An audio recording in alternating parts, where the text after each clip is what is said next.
తన వ్యక్తిగత ప్రతిష్టను దెబ్బతీసే విధంగా తాను బీజేపీకి అనుకూలంగా మాట్లాడినట్టు, కొంతమంది చేస్తున్న దుష్ప్రచారంపై తగిన విచారణ చేయాలని, తనను ఇబ్బంది పెట్టిన వారిపై చర్యలు తీసుకోవాలని పీసీసీ మాజీ అధ్యక్షుడు హనుమంతరావు డిమాండ్ చేశారు. హనుమంతరావుపై ఒక వర్గం చేస్తున్న అసత్య ప్రచారాలు నిరాధారమైనవని దానం నాగేందర్ అన్నారు. బీజేపీకి అనుకూలంగా మాట్లాడుతున్నారన్న వార్తలపై తన నివాసంలో మౌన దీక్ష చేపట్టిన హనుమంతరావు చేత దానం దీక్ష విరమింపచేశారు.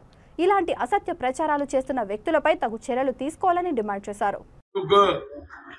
నా తెలంగాణ అనే పేపర్లో ఒక అనవసరంగా ఎన్ని సీట్లు వస్తాయో తెలియదు, బీజేపీ హవా ఉన్నది, నరేంద్ర మోడీకి అడ్వాంటేజ్ ఉన్నది, కాంగ్రెస్ కు డిసడ్వాంటేజ్ ఉన్నదని కొన్ని సీట్లు కావాలని వేరే వాళ్ళకి ఇచ్చిండ్రు అనేది ఒక నా పేరు మీద నా ఫోటో వేసి నేను మాట్లాడనటువంటి ఒక భాష లేదు, ఏమి లేదు.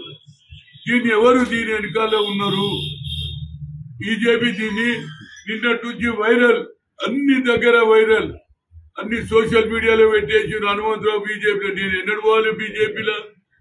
జీవితాంతం కాంగ్రెస్, సత్య వరకు కాంగ్రెస్.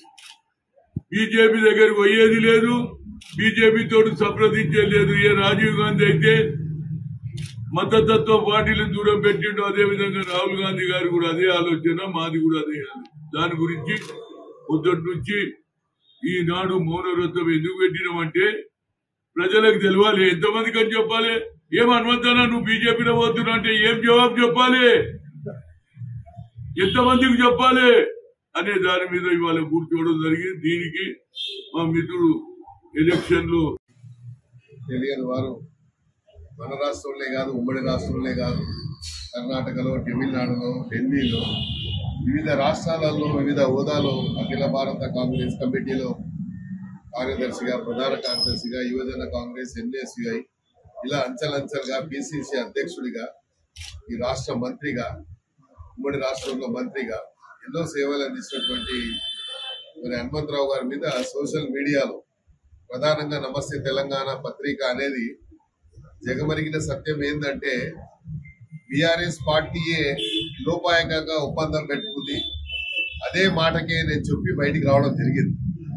నాతోనే స్వయంగా కేటీఆర్ గారు చెప్పడం జరిగింది, బీజేపీతో పొత్తు పెట్టుకుందాము అంటే సెక్యులర్ భావాలు, సెక్యులర్ సిద్ధాంతాలు నమ్మినామని మీరు చెప్పారు.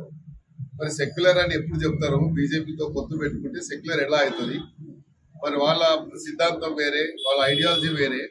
మరి మీరు ఇప్పటిదాకానేమో మేము సెక్యులర్ పార్టీ అని చెప్పుకున్నటువంటి బీఆర్ఎస్ పార్టీ మరి ఏం ముఖం పెట్టుకొని బీజేపీతో పొత్తు పెట్టుకుందాం అనుకుంటున్నారని అడిగాను. దానికి సమాధానం లేక ఏదో ఒక రోజు వీళ్ళు లోపాయకంగా ఒప్పందాలు పెట్టుకుంటారన్నటువంటి మరి ఆలోచనతోనే నేను మళ్ళీ నా సొంత కూటికి రావడం జరిగింది. వి హనుమంతరావు గారి పట్ల ఏదైతే సంబంధం లేనటువంటి విషయాలని సోషల్ మీడియా ద్వారా వాళ్ళు ఇచ్చి ఒక మీడియాలో వచ్చిన దాన్ని అడ్వాంటేజ్ గా తీసుకొని బీజేపీ వాళ్ళు